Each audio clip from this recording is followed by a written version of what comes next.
Kapitalisme adalah sistem ekonomi yang didasarkan pada kepemilikan pribadi atas alat-alat produksi, yang dimana kegiatan ekonomi digerakkan oleh persaingan bebas dan dorongan untuk memperoleh keuntungan. Prinsip dasarnya adalah keyakinan bahwa kebebasan individu di pasar akan menghasilkan kemakmuran bersama melalui mekanisme penawaran dan permintaan.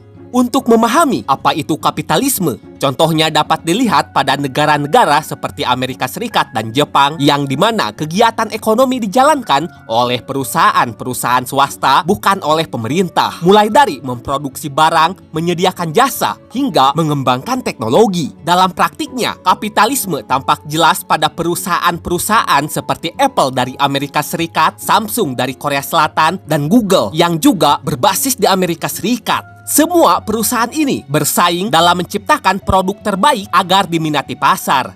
Harga, inovasi, dan strategi ditentukan oleh mekanisme pasar, yakni interaksi antara permintaan dan penawaran, bukan oleh keputusan negara. Nah, inilah gambaran yang sangat nyata bagaimana kapitalisme bekerja dalam kehidupan modern, yang dimana kebebasan dan persaingan menjadi penggerak utama ekonomi. Namun, yang menjadi pertanyaan, apakah kapitalisme diciptakan oleh seseorang ataukah muncul secara alami? Pada dasarnya, kapitalisme tidak diciptakan oleh satu orang saja, melainkan tumbuh perlahan seiring dengan perubahan besar dalam sejarah umat manusia.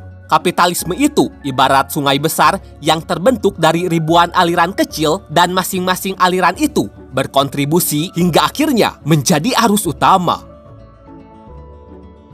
Pada awalnya, ekonomi di Eropa abad pertengahan diatur oleh sistem feodalisme. Dalam sistem ini, tanah menjadi sumber kekayaan utama dan dikuasai oleh kaum bangsawan serta gereja, sementara rakyat hidup sebagai petani penggarap.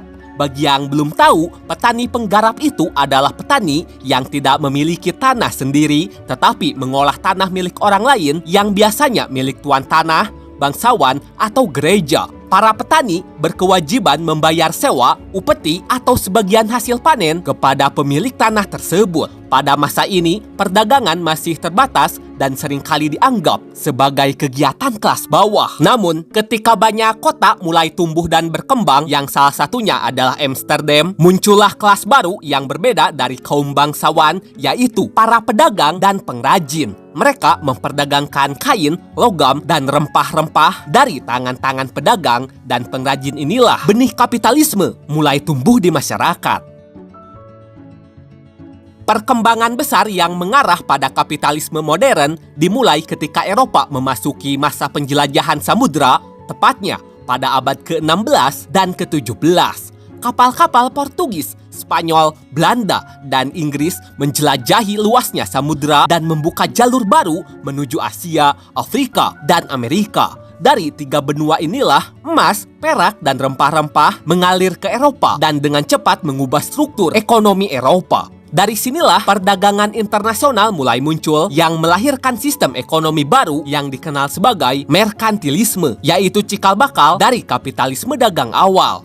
Dalam sistem ini, negara masih berperan besar mengatur perdagangan dan melindungi kepentingan ekonominya melalui monopoli dan kolonialisme. Pada masa merkantilisme ini, lahir perusahaan-perusahaan besar seperti Dutch East India Company dan British East India Company yang menjadi pionir dalam sistem perdagangan global modern.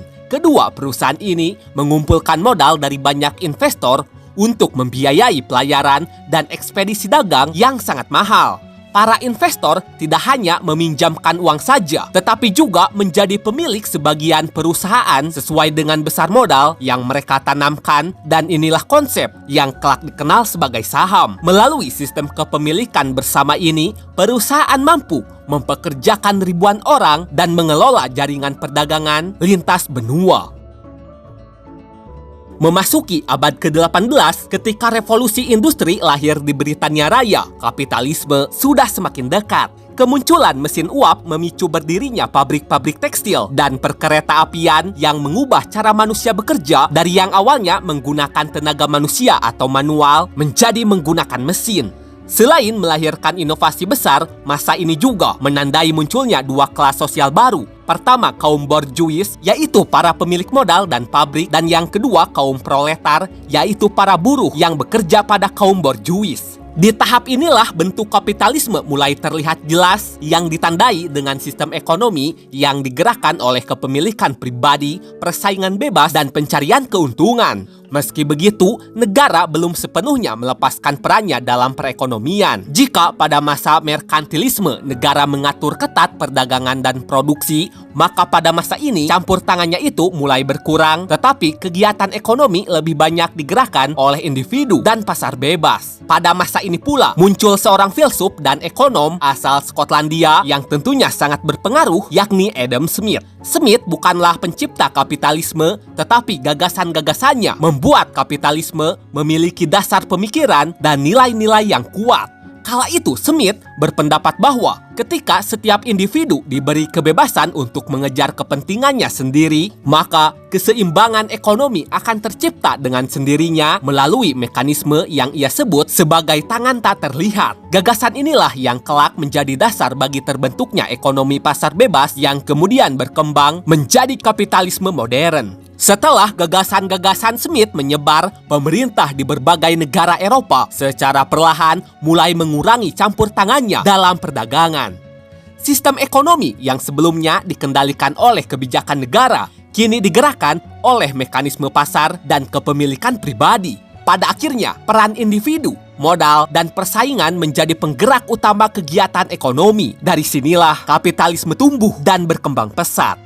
Seiring berjalannya waktu, kapitalisme menyebar ke berbagai penjuru dunia melalui kemajuan industri, kolonialisme, dan globalisasi. Di sisi lain, istilah kapitalisme sendiri baru populer pada abad ke-19 ketika digunakan oleh tokoh besar asal Jerman, yakni Karl Marx, untuk mendeskripsikan sistem ekonomi yang berpusat pada kepemilikan modal dan hubungan antara pemilik modal serta pekerja.